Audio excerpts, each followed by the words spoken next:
Hello everyone, welcome back to the channel. Europe is at a crossroads. With mounting tensions from the east and a resurgent Russia flexing muscle, the nations of Europe are no longer content with watching from the sidelines. The logic is simple.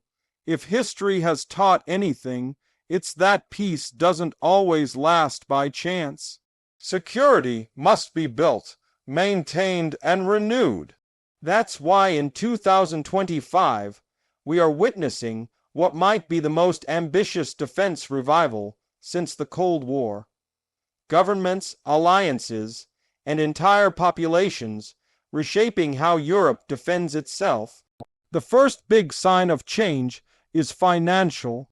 The European Union (EU) recently unveiled Readiness 2030, formerly known as Rearm Europe, a sweeping plan to mobilize up to euros 800 billion for defense investments through 2030. This isn't charity. It's a recognition that Europe must stand on its own 2 feet militarily, technologically, logistically. Alongside this, a loan instrument known as SAFE has been activated, offering euros 150 billion for joint procurement, upgrades, and modernization efforts across member states. Parallel to EU-wide moves, individual countries are stepping up. NATO members committed at the 2025 summit in The Hague to increase defense spending to 5% of GDP by 2035. The reasoning: conventional defense budgets, often stuck at 2% of GDP, won't cut it when deterrence depends on cutting-edge tech, logistics, and readiness. Some frontline states are already leading the charge. Countries bordering Russia or close to Ukraine are boosting defense budgets even more aggressively. So what exactly is being beefed up? Europe's defense overhaul isn't just about having more troops or dollars to spend. It's about capability, flexibility, and autonomy. Under Readiness 2030, major projects include increased production of ammunition and missiles, expansion of indigenous weapons manufacturing, procurement of next-generation air defense systems, drones, anti-drone defense, and joint defense industry integration. Some countries are even revamping their infrastructure, rail, ports, and logistics to enable rapid mobilization across borders if needed. On top of that, there's a renewed emphasis on collective deterrence. The alliance's eastern border, once a less active frontier, is now buzzing with activity.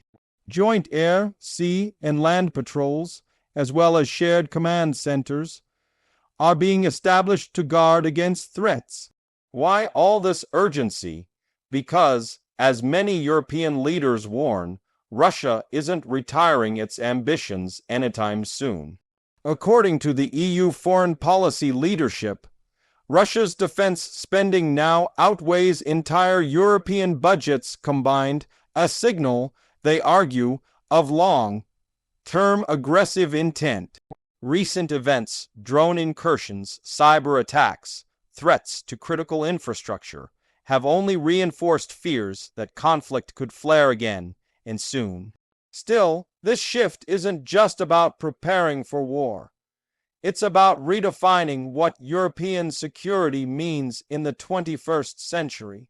Europe is trying to transform from a patchwork of national armies to a more unified, resilient security community.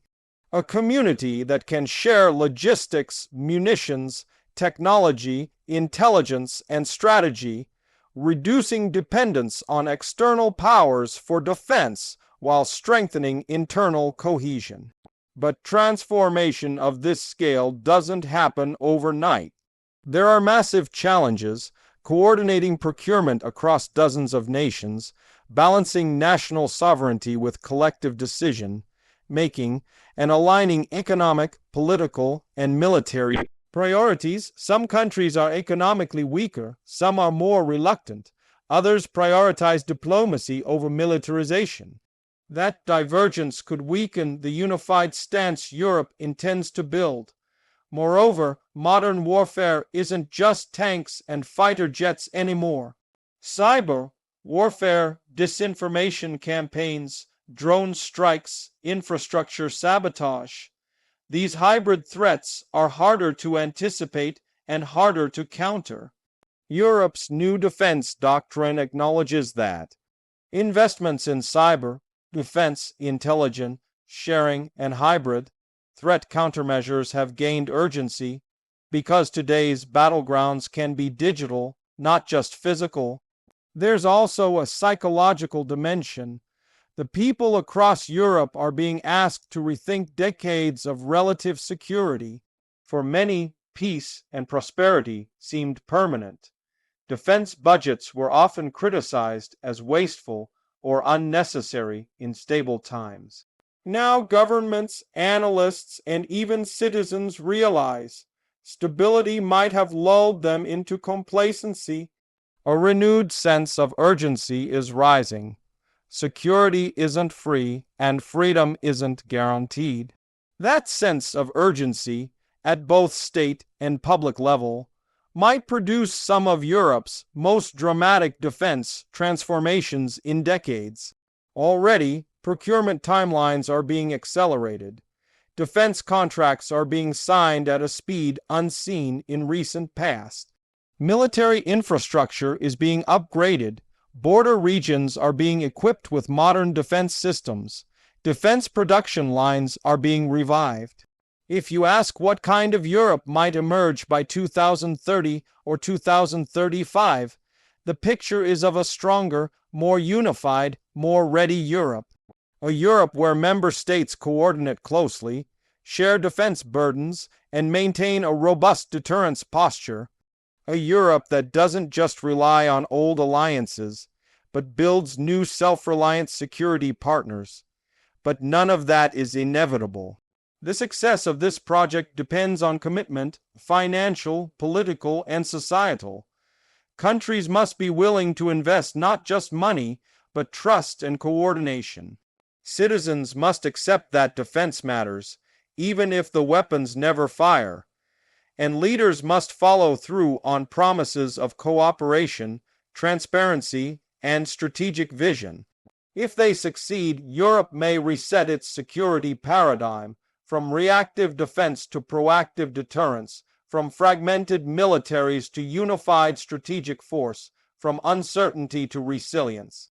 Because in the end, when the storms gather from the east, when borders tremble and alliances waver, it won't be rhetoric or treaties that decide Europe's fate.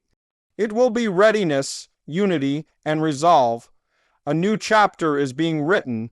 Stay sharp, stay informed, and remember, liberty doesn't take vacations, vigilance is permanent.